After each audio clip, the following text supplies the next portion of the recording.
Unified 911, anong matutulong namin sa'yo? Anya ti may tulong mi ken kapo. Anong may tatabang ko sa imo? Unsay akong ikatabang nimo? Ngini makadabang na misal ka no? Sa anumang wika o dialekto, may tulong na darating sa'yo.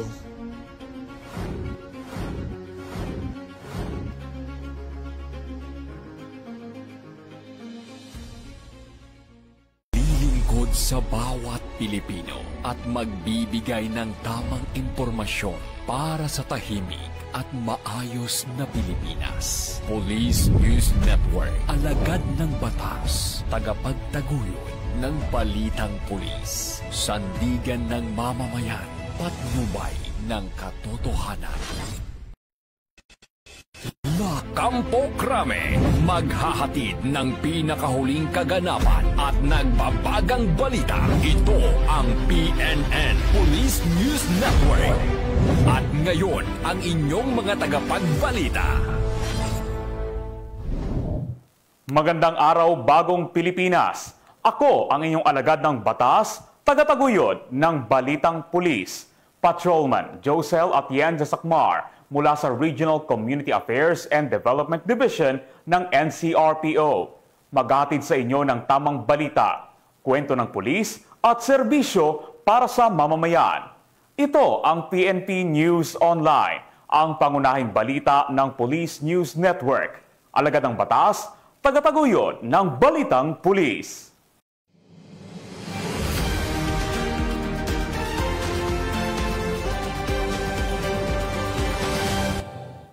Narito ang mga balitang dapat ninyong abangan.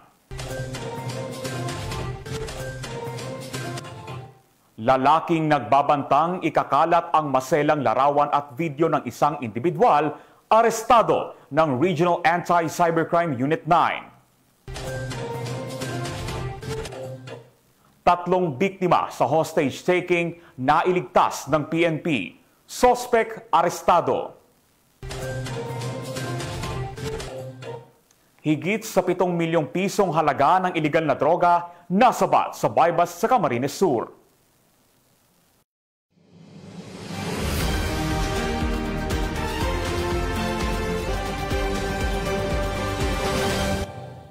Narito ang mga balitang hatid ng ating PNN correspondents mula sa iba't ibang panig ng bansa.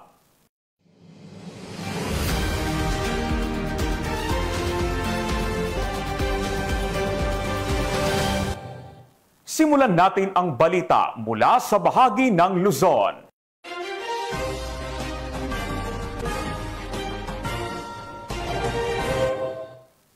Lalaking nagbabantang ikakalat ang masiselang larawan at video ng kanyang biktima, arestado sa entrapment operation ng Regional Anti-Cybercrime Unit 9 sa Zamboanga City.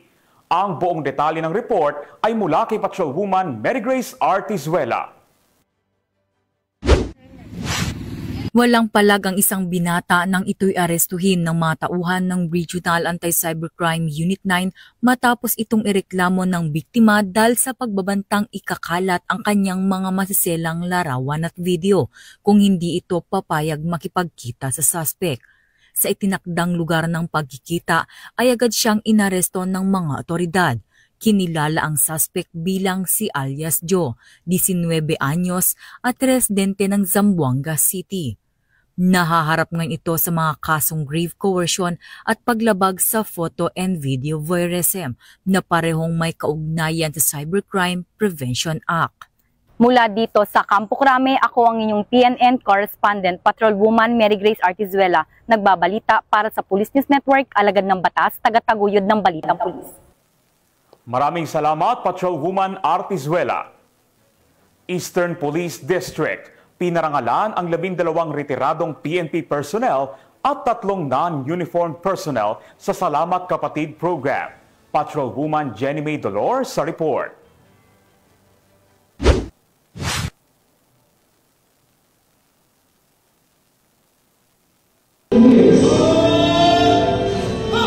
Pinangunahan ng Eastern Police District ang seremonya upang bigyan ng pagkilala at parangal ang 12 retiradong uniform police officer at 3 non-uniform personnel o NUP sa Salamat Kapatid Program. Ang aktibidad ay ginanap sa EPD Headquarters at ito ay pinasinayaan ni Police Colonel Leonard L. Luna, Deputy District Director for Administration, kasama si Police Colonel Aldren S. Gran, Chief District Directorial Staff ng EPD, at dinaluhan ng iba pang mga opisyal ng nasabing distrito, kasama ang mga pamilya ng mga retirado. Layunin ng programa na pasalamatan ang mga veteranong pulis sa kanilang dedikasyon, sakripisyo at tapat na paglilingkod sa bayan at sa komunidad sa loob ng maraming taon. Tumanggap ang mga retirado ng mga plake ng pagkilala at iba pang mga tokens ng pasasalamat bilang pagpupugay sa kanilang marangal na pagtatapos sa serbisyo. Nagbigay naman ng kanyang mensaheng pasasalamat si retired Police Lieutenant Colonel Joseph Y. Aranda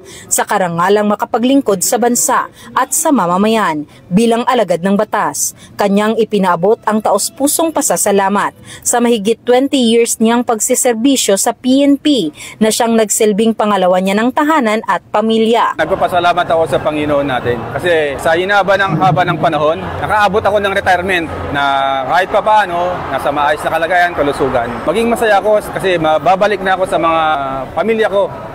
Yung mahabang panahon na ginugol ko serbisyo, yung mga oras na wala ako sa mga special occasions, birthday, Christmas man yan, kahit anong holiday, wala ako sa lahat. Masasabi na magaan ang pakiramdam ko kasi sila naman ang paglilingkuran ko. Sa inyong pagre-retiro, ito hindi katapusan kundi panimulang yugto ng inyong buhay. Saludo ang buong kapulisan ng Eastern Police District sa inyong serbisyo at paglilingkod sa ating bayan. Mula dito sa Eastern Police District, ako po ang inyong Police News Network Correspondent, Patrolwoman Jenny Midolor, alagad ng batas, tagataguyod ng Balitang Pulis. Maraming salamat, Patrolwoman Dolor. Department of Labor and Employment at PNP naglunsad ng Tupad Orientation Program para sa 131 na benepisyaryo sa Pangasinan. Ang magandang balitang yan ay mula kay Police Master Sergeant Basan Abella Jr. Opisyal na inilunsad ng 104th Maneuver Company Regional Mobile Force Battalion 1 ang Tupad Orientation Program bilang bahagi ng 5-piece impact project na pangkabuhayan alay ng pulis, katuwang ang Department of Labor and Employment, Eastern Pangasinan Field Office.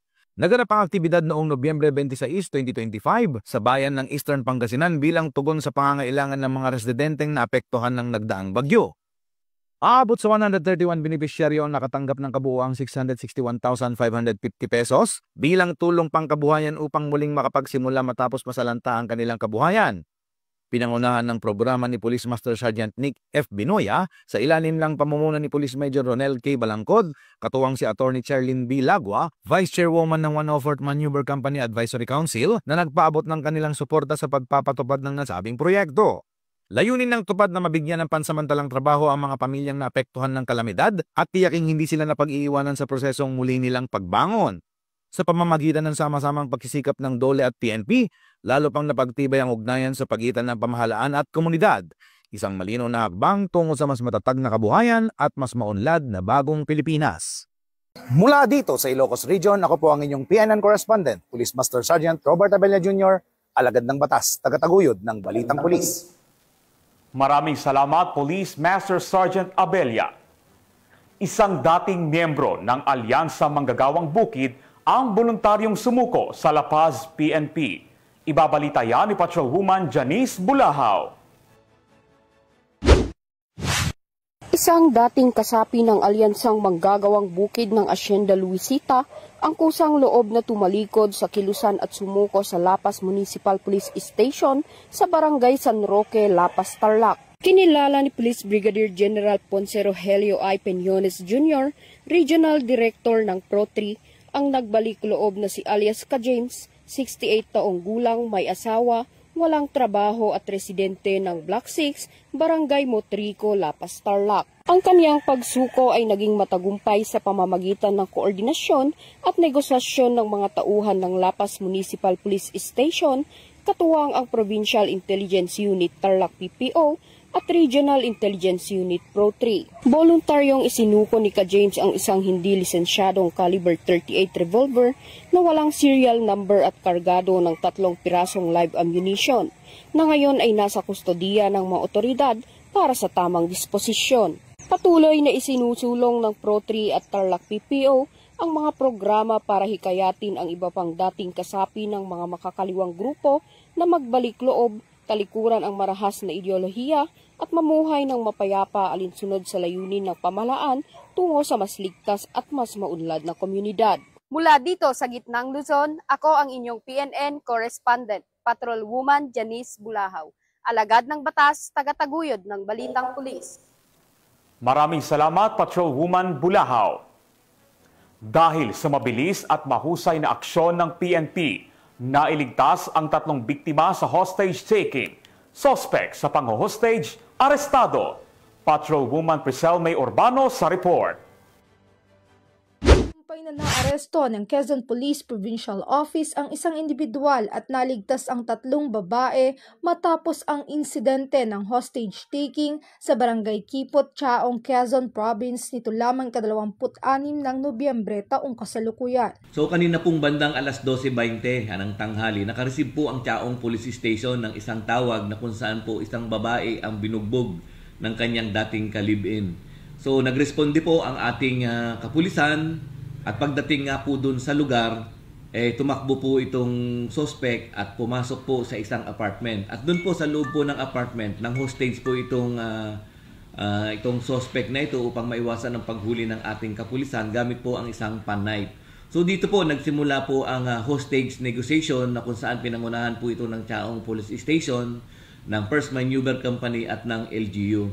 So tumagal din po ng ilang oras ang hostage negotiation. At doon po pinagbigyan ng ating kapulisan ang kahilingan ng suspect na siya po ay aalis gamit po ang isang tricycle. So binigyan po ng ating kapulisan ng tricycle itong suspect upang sa ganun ay siya po ay makaalis doon sa lugar. At nangako po siya na iiwanan po niya at yung pong mga biktima. So doon po sinamantala ng ating kapulisan na mahuli po itong suspect at mailigtas po ito pong mga biktima. Kinalala ang suspect na si alias Fed, 44 taong gulang, residente ng Barangay Lusacan, Chaong, Quezon Province. Ayon sa ulat ng Quezon Police Provincial Office, sa pamumuno ni Police Colonel Romulo A. Albacea, Acting Provincial Director, ang matagumpay na operasyon ay nagpapakita ng dedikasyon at kahandaan ng ating kapulisan sa pagtugon sa mga sitwasyong naglalagay sa panganib sa buhay at seguridad ng ating mga kababayan. Mula dito sa PRO Calabarzon, ako ang inyong Police News Network Correspondent, Patrolwoman Priscel May Urbano, alagad ng batas, tagataguyod ng Balitang Pulis. Maraming salamat, Patrolwoman Urbano. Higit sa 7 million pesos na halaga ng shabu ang nakumpiska sa isinagawang anti-illegal drug operation sa Minalabak, Camarines Sur. High-value target, arestado. Yan ang balitang hatid ni Police Corporal Angeli Torrecampo.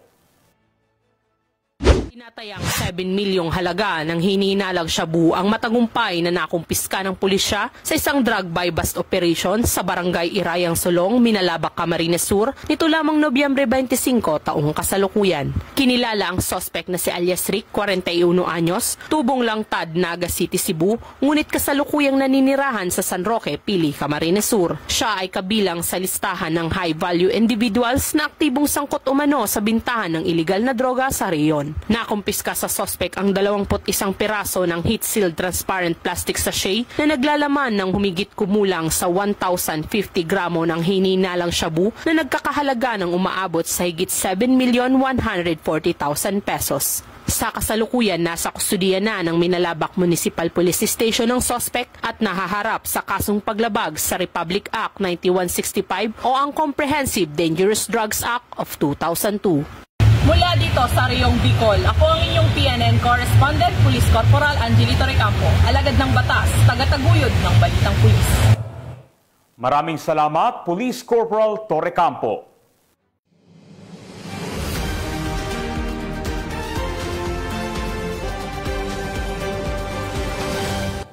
Simulan natin ang balita mula sa bahagi ng Visayas.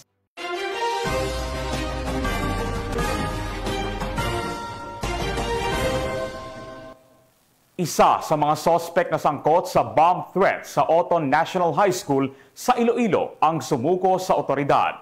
Ang buong detalye ng report ay mula kay Patrolwoman Justin May Halyores. Voluntaryong sumuko sa Oton Municipal Police Station ang isa sa mga individual na sangkot umano sa sunod-sunod na bomb threats na yumanig sa Iloilo Province nito lamang ika-24 ng Nobyembre taong kasalukuyan.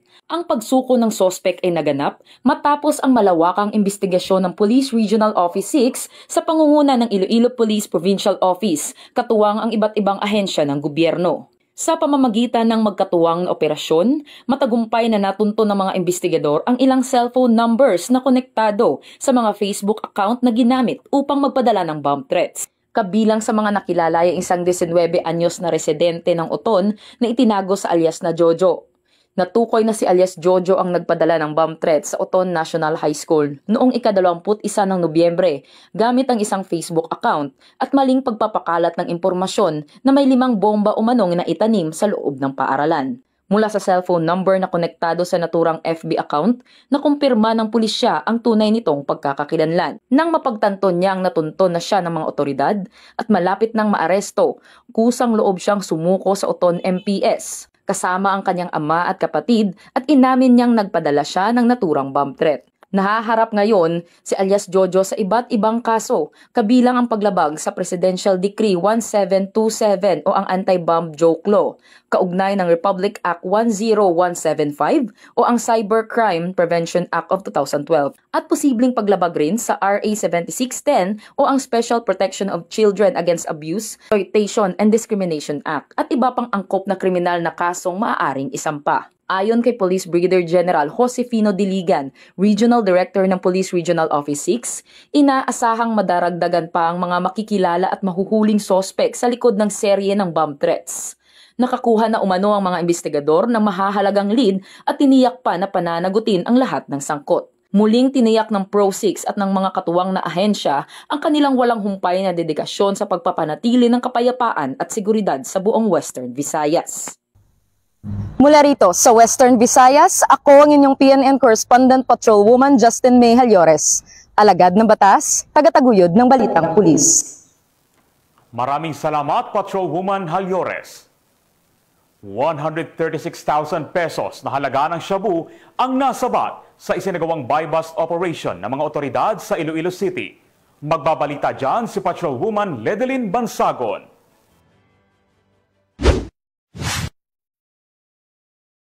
Muling naaresto ang lalaki na kilala sa alias na Nene sa buy-bust operation ng Station Drug Enforcement Team ng Iloilo City Police Station 1 sa Barangay Molliluni City proper bandang alas 8:40 ng gabi nito lamang ika-25 ng Nobyembre taong kasalukuyan. Kinilala ni Police Captain Melchor Tolentino, Officer in charge ng Iloilo City Police Station 1 ang suspect sa alias na Nene, 53 taong gulang, residente ng Zamora Extension, Barangay Concepcion, Iloilo City, at pansamantalang naninirahan sa lugar ng operasyon. Aminado si alias Nene na ito na ang ikalawang pagkakataon na nahuli siya sa iligal na droga. Sa edad na 15, unang nakulong siya sa kasong pagnanakaw at nakapaglingkod ng 4 na taon sa New Bilibid Prison. Ayon kay Police Captain Tolentino, 2 linggo nilang minanmanan ang suspect bago ang operasyon.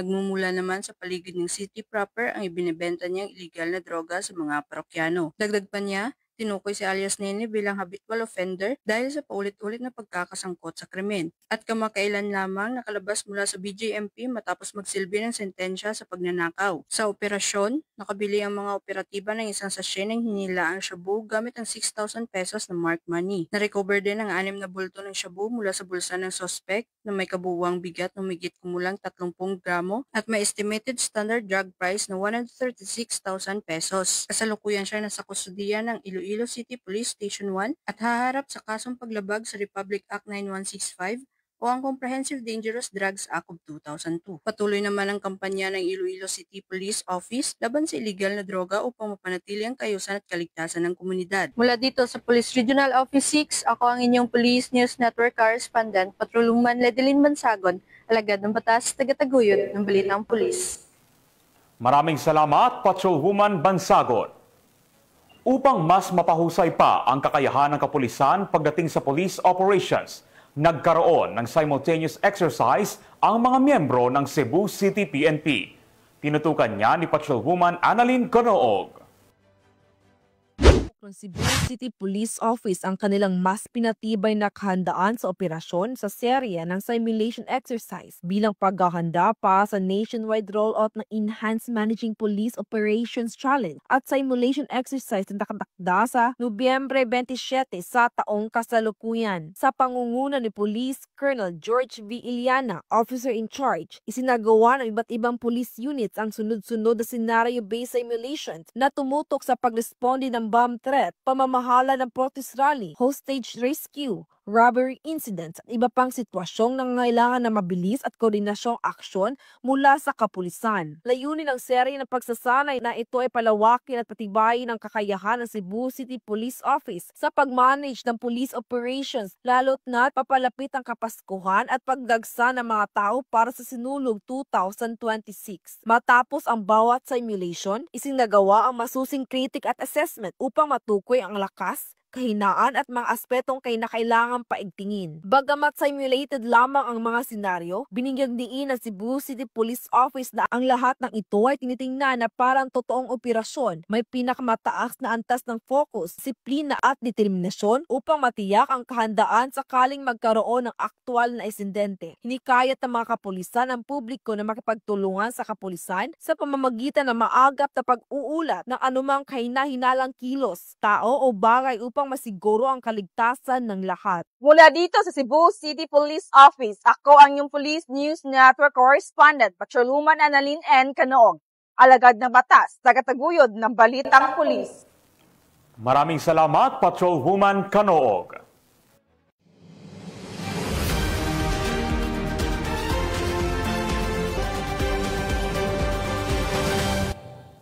Simulan natin ang balita mula sa bahagi ng Mindanao.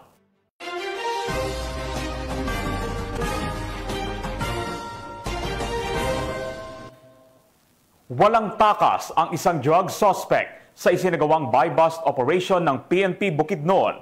Ito ay bahagi ng puspusang operasyon ng PNP kontra ilegal na droga upang mapanatili ang tahimik at maayos na komunidad. Magbabalita dyan si Patrolwoman Riza Sahonia.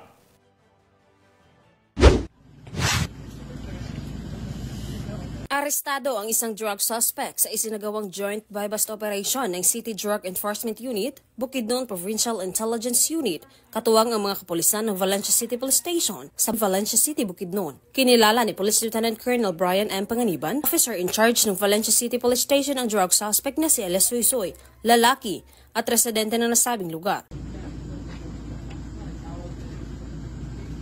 Sa ikinasang joint buy-bust operation ng mga operatiba bandang alas 6 ng gabi ay nagresulta sa pagkakakumpiska ng mga pakete ng hinihinalang shabu, isang cellphone, isang 500 peso bill na ginamit bilang buy-bust money at iba pang mga non-drug items. Ang suspect ay nahaharap sa kasong paglabag sa RA 9165 o Comprehensive Dangerous Drugs Act of 2002.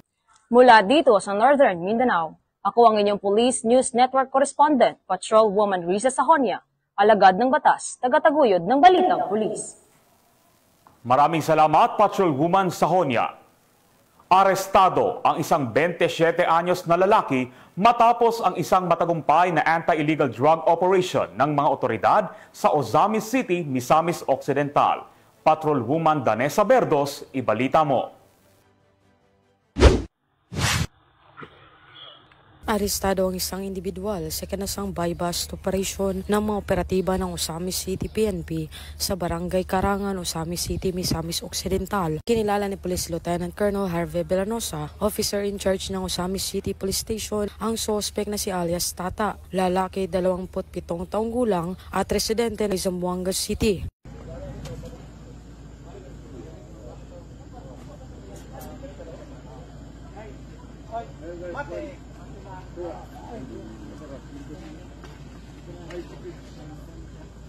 Sa ikinasang drug buy-bust operation ng mga operatiba ng Ozamis City Police Station ay nasamsama ang mga pakete ng hinihinalang shabu at isang 500 peso bill na ginamit bilang buy-bust money at iba pang mga non-drug items. Nahaharap ang sospek sa kasong paglabag sa RA 9165 o Comprehensive Dangerous Drugs, Act of 2002. Mula dito sa Police Regional Office 10, ako ang inyong Police News Network Correspondent Patrolwoman Danasa Berdos, alagad ng batas tagataguyod ng Balitang Pulis. Maraming salamat, Patrolwoman Berdos. At mga ka-PNN, 28 days na lang, Pasko na!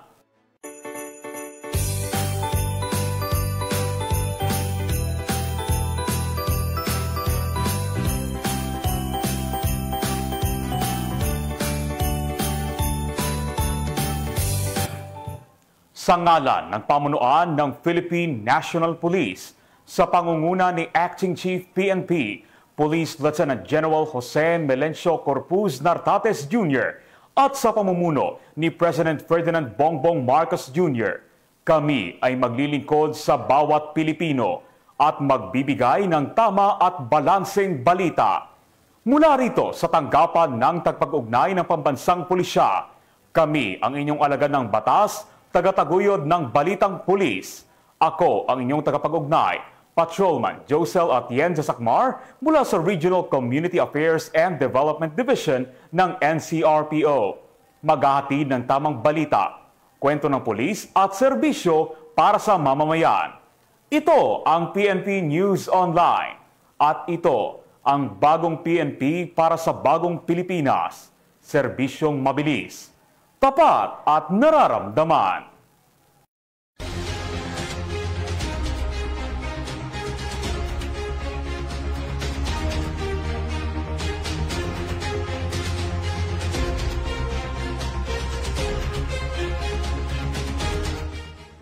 Police News Network, alagad ng batas, tagapagtaguyod ng Balitang Pulis.